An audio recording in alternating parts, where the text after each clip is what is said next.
all around us. People suffer, people are struggling because of bullying. No matter what you believe or have done, you'll most likely bullied someone. Bullying is something that no one should ever have to experience.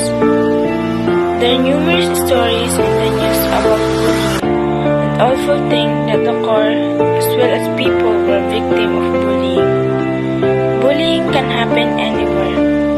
It can be in school, at home, at work, or online.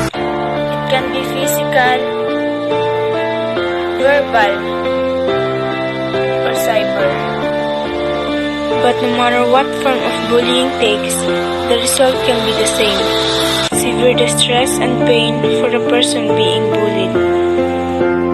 About 20% of students ages 12 to 18 experience bullying nationwide.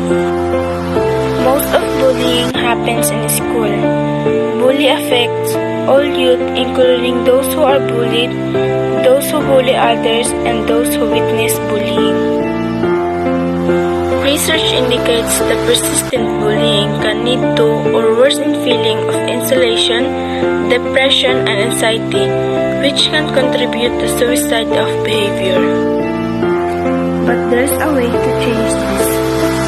We can stop bullying by adopting a whole education approach for everyone, and all play a role in promoting a safe and supportive environment. We can prevent bullying by talking to children about bullying, modeling kindness and respect. Everyone needs to know what bullying is. We are a friend, a helper, and a positive influencer. Let's promote love and happiness so that everyone can live a better environment. Strong but not good. Be kind but not weak. Be proud but not full of pride. Evolve but not a bully.